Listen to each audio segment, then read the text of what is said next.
Sometimes the best thing you can do is not think, not wonder, not imagine, not obsess. Just breathe and have faith that everything will work out for the best. Hi guys, welcome to the first Educator Insights series on Angie Inspirations. You want to watch this video to the end because in this video, I'm going to share with you tried and tested tips and tricks of classroom management, especially if you're an international teacher and you're teaching in America or you're teaching abroad generally, and it's like a whole set of things that happen that just leaves you not knowing what to do. I'm an international teacher myself, and these tips have worked for me. Of course, you can tweak them a little bit just to apply them to your specific school or area, and what works for me and how it works may not really work for you exactly. So I would advise to take in what you can, what can work, try it out, and see how it goes. Welcome.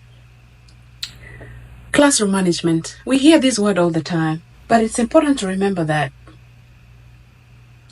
contrary to popular belief, discipline is not the number one problem in the classroom. That's what some people say. I know you may choose to disagree because this whole thing it's a mix-up of so many things, right? And it said that the lack of clear, structured, well-rehearsed procedures and routines is what causes most discipline problems. Let's dive into that a little bit more. Now, the American child expects you as the teacher to do a lot of repetition in terms of constantly reminding them of the procedures and routines. And this is something, believe you me, you may end up doing almost every single day for the rest of the school year. If you're coming from Africa like myself, in Africa we know you tell students one thing and they get to grasp it, and you don't have to repeat yourself all the time. Well, surprise, surprise. In America, no.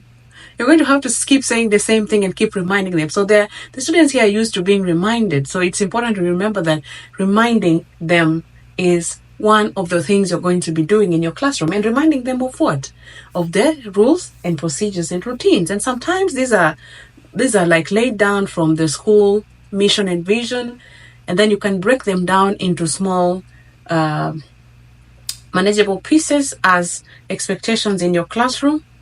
And this is what you're going to be using daily to remind them, like every class, every morning or every day, every class that enters your classroom, every block, every period, remind them of the expectations. You can always just have like a slide with the rules and expectations casted on the smart board as they walk in, and just take the first few seconds just to remind them. I mean, it keeps them on toes when it comes to how you're going to, go through the rest of your classroom. So from day one, effective teachers establish clear rules and procedures, and students are shown and told exactly what is expected of them. These teachers are also aware of the fact that the term classroom management refers to everything you do to make your class run smoothly. Now, you don't want anybody to mess your day. You don't want anybody to mess up with your class, right?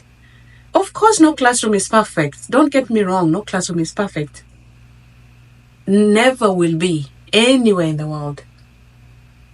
So there are so many things that entails classroom management that I may not be able to cover in this video. But for the sake of this session, this very first premier session, I'm going to cover 10 tips of classroom management. 1, like I've said, is to establish clear expectations. Setting clear and consistent rules and expectations for behavior, for academic performance, and classroom procedures is important. Communicate these expectations to students at the beginning of the school year, of the day, the class, semester, and keep reinforcing them regularly. That's what I was talking about. Do it regularly. Number 2, building relationships. Take time to get to know your students individually. Know their strengths, know their weaknesses. And one of the things that I do in my class, and don't get me wrong, I don't have perfect class. I have those days when I don't even want to wake up and go to work. But one thing that I've learned through the years is setting clear expectations and building relationships help a lot in terms of you knowing who and what to do with whom in the classroom based on how well you know them. You know? Because you don't want nobody messing your day, don't you? And I guess the students too don't want nobody messing their day. So take time to get to know each student individually, show genuine interest in their lives. It takes a time, it takes effort, it takes a lot. It also depends on your personality, I know. But just try. Genuine interest, show genuine interest in their lives, in their interest, in their concerns, their hobbies, their lives generally. Build positive, healthy relationship with students, and this can help foster respect, trust, and cooperation in the classroom. Some students will end up doing things just for you. And remember, I'm speaking for students in middle school. I know high school could be a little bit different because those are young adults somehow. They're also probably just getting into the advanced stages of adolescence. It can be a little bit more complex, but pick what works for you. I mean, it's not like blankets. You don't have to apply what does not work for you. Number 3, be consistent. Consistency is key. This reminds me, when I just got here, I had time to engage with the principal at my school, and in that engagement, when I just got here, she was actually assisting me get housing and all that. And in having those conversations, those light moments at that time, I had not had my first experience in the classroom. I was just settling in. I just arrived into the country and all that. And I remember 2 words she told me when I asked her this question. That what does it take? What do I need to do when I get into the American classroom? How do I do it? How do I handle this? What tips can you share with me? And I remember her talking about 2 words: be firm and consistent. So yes, number 3, be consistent. Consistency is key to effective classroom management. And there's nothing as beautiful in an American classroom as being in an institution where the admin is supportive and they say this and do the same thing, where there are no double standards. It makes the load lighter for the teacher. So enforce rules and consequences consistently for your students, regardless of individual differences. This helps to establish a sense of fairness and predictability in the classroom. They will know that when Miss So-and-so or when Mr. So-and-so says this, they definitely will follow through and do it. Number 4, use positive reinforcement. Effective classroom management requires use of positive reinforcement, and this is crucial because it helps to, in doing that, you recognize and praise students for their effort, no matter how small. Even if they just had a haircut, by the way, tell them, hey, you know what? Today, I don't know. You look it depends again the way you relate with students, because there have been cases of teachers complimenting students and it is interpreted in a different way and things have gone south. I mean, so it depends again on how you relate to that particular student. That goes back to the point on building relationships. There are students who you even joke, things can even be so funny you laugh out at stuff, and it's just like how you connect with the student. So and on that, I was saying, like, comment on they have the haircut looks good on them in a way and in a tone that is, not suggestive and of anything else. I know it's tricky, but it's at your discretion, to how you're going to do that. And or maybe it's just a cloth. Maybe it's a cologne they're using or perfume or whatever. They're smelling nice. Oh, okay, you smell nice. Okay, yeah. Or that looks good on you. You're just complimenting what they wear. Or if they did something really great in classroom, then you're telling them, look, you did a great job. Positive reinforcement can help motivate students to stay on task and follow classroom expectations. When they do something good in class, comment that, appreciate that.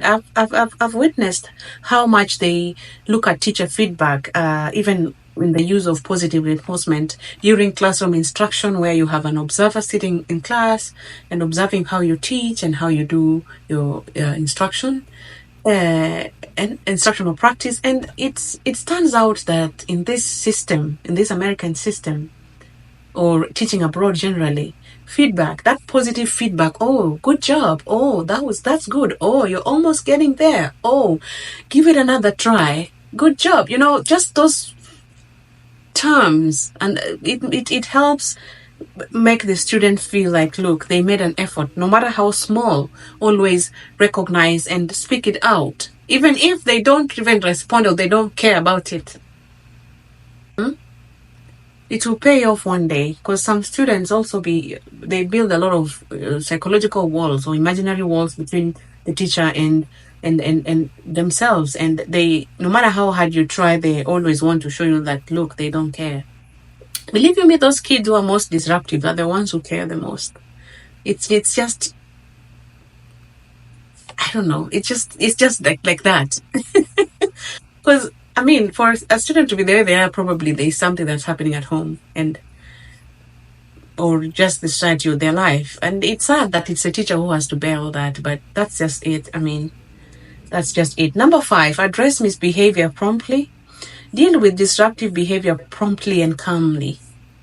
Don't lose it. Don't let a kid push you to the edge. It is not worth it, Yeah, it's not worth it. In Kenya, my country, we adopt this saying of teach and go home. Sometimes that's the cap you need to wear. I mean, not really teach, but I mean, you getting calm when situation is really high is a skill you have to work on, because it is only when you're calm that you're going to be able to think through soberly and promptly. I know the kids get on our nerves so much. I agree and I understand. That happens to me as well. But you have to remain calm amidst all the chaos. You're the teacher, you're the adult, and the system is in such a way that once you have learned the protocol, the discipline protocol, and hoping that where you are as a teacher, there's a lot of support from admin, you're home and dry, Once there are no double standards, you're fine. So use a range of strategies such as verbal reminders, nonverbal cues. You can use the redirection. Some students, you just tell them, look, so-and-so, don't do that. It's not necessary, And use logical consequences as well to address misbehavior while maintaining a respectful and supportive classroom atmosphere. Number 6, create engaging lessons. Students in America get bored really fast. Their attention span is very small. So you want to plan and engage and deliver engaging lessons that capture students' interests and cater for diverse learning styles.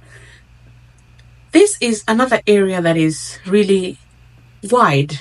I can't emphasize that enough. The diverse nature of students. It's not just here in America, but even in Africa. It's just that in Africa, we don't really have a system that exclusively embraces uniqueness of each learner's learning style or individual learning styles of students. So, but in America here, it's actually very much the in thing. So there's this aspect of differentiation. Now, I'll cover differentiation in another video where I just do exclusively how to do differentiation, how to do scaffolding, how to go about meeting the diverse needs of students in the classroom. This reminds me of my first year as a teacher, international teacher in America, where I had students who were ESOL students, students who have no English knowledge at all. I have no Spanish knowledge either, and they were speaking Spanish. So I'm reminded that I remember that at that time I didn't even know all this that I'm talking about. But I remember using Google Translate even to just communicate on day one.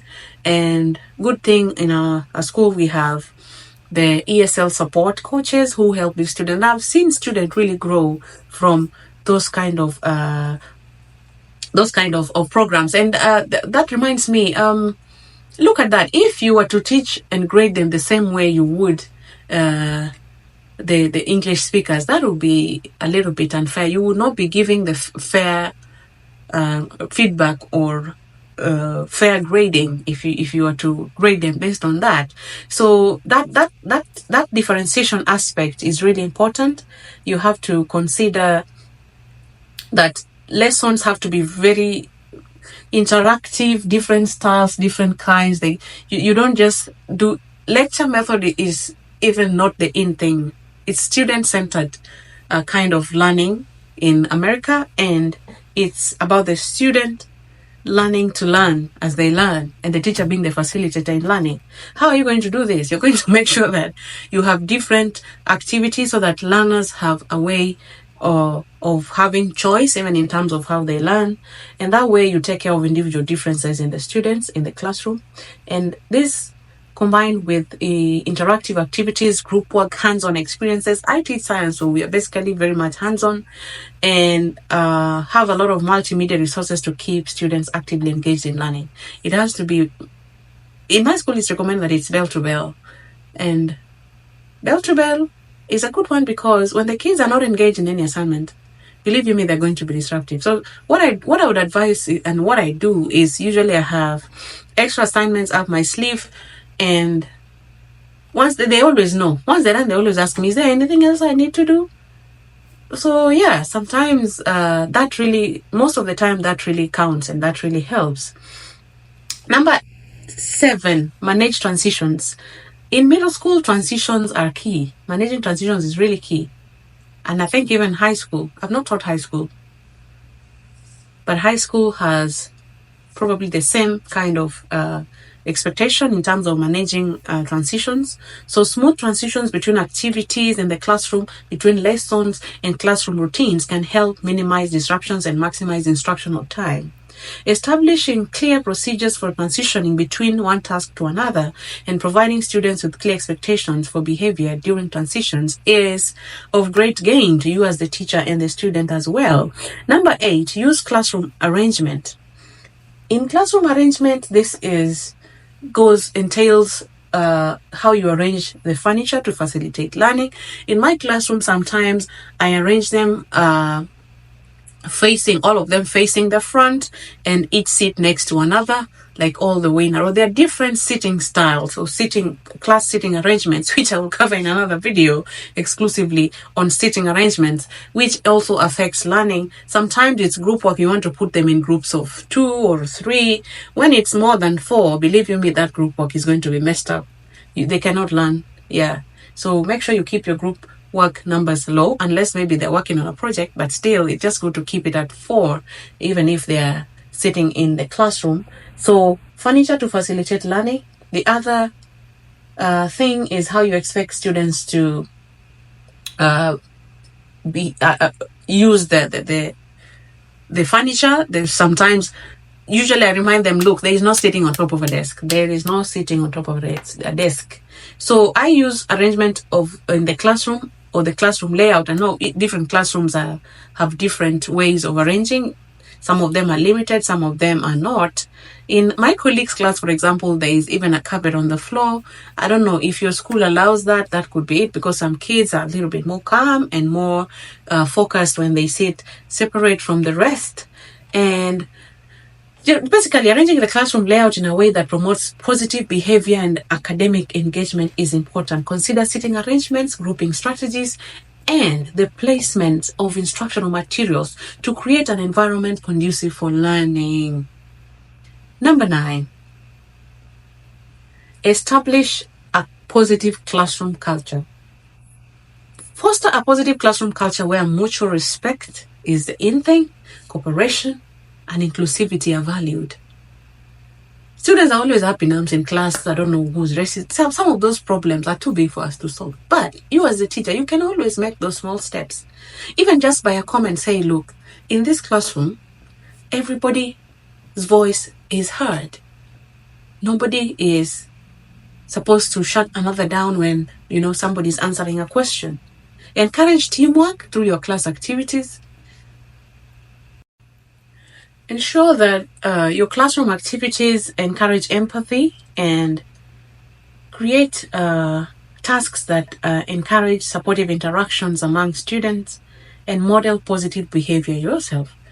This is not a one-day thing. This thing, probably by the time you start implementing such things, and you have to be very intentional in first semester, you may enjoy the fruits later on in second semester, when by that time they will have known that, look, Miss So-and-so, Mr. So-and-so, these are his or her expectations, this is what we do, this and this has happened, and you be very intentional and be very much hands-on when it comes to teaching or instructing your students. Sometimes there are days when you can't even teach, especially during those some holidays. I don't know what always happens. Things are just some every class is different. Sometimes you plan to teach this, but you end up managing behavior for 45% of the time. There's a lot of time that can be wasted sometimes, but at the end of the day, know the expectations that the school has of you or the district has of you as a teacher. I know they could be too many, but you can do this because this far you have come. Yes, you can. Let me know your thoughts in the comment section, and please subscribe to this channel if you haven't yet for updates on more of the same.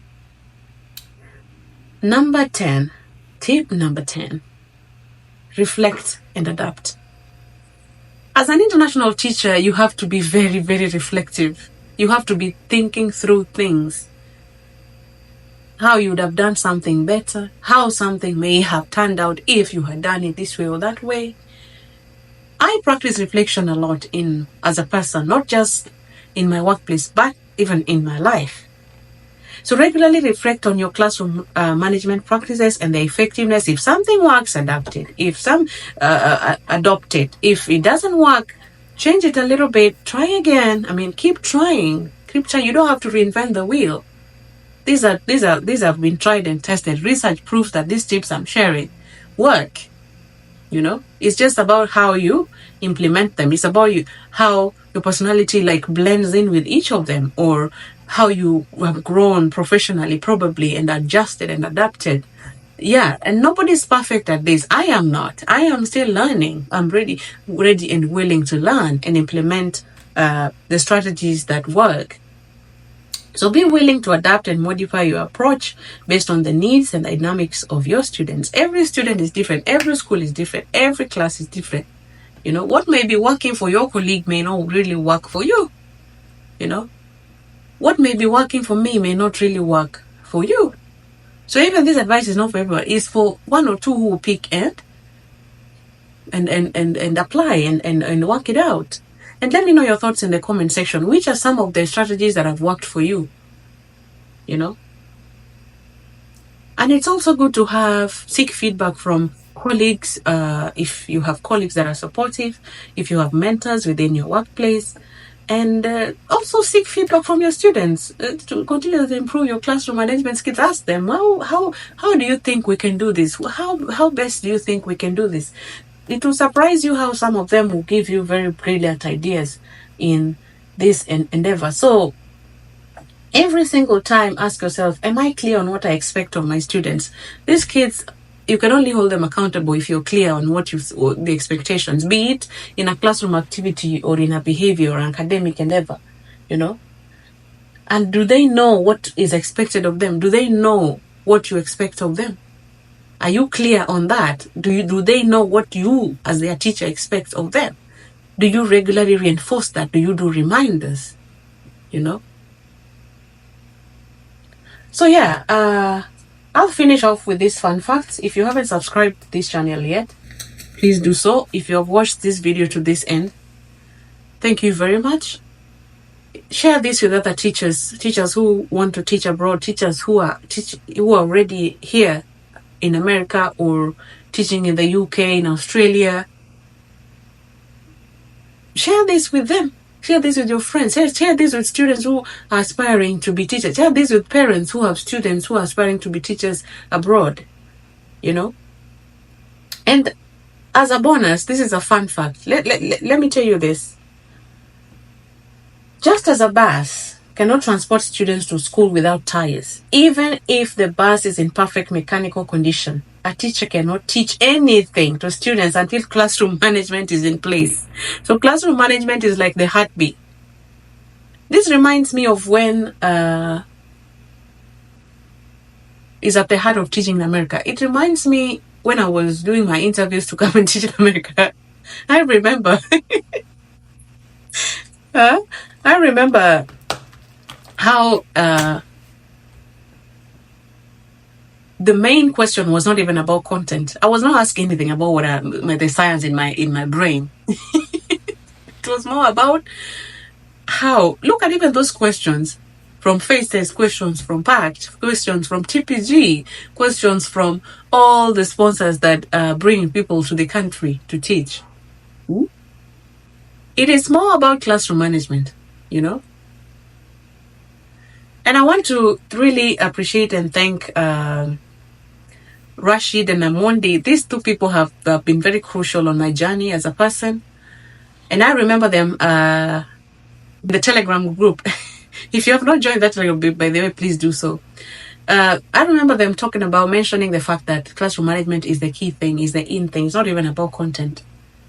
So that is it. Classroom management is the thing.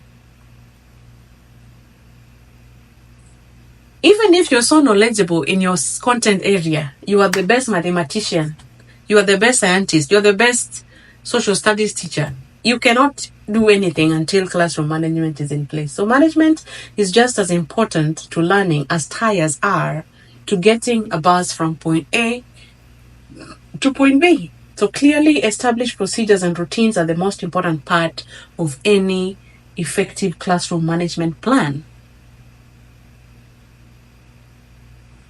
Each school is different in terms of those expectations and how the discipline is implemented. So,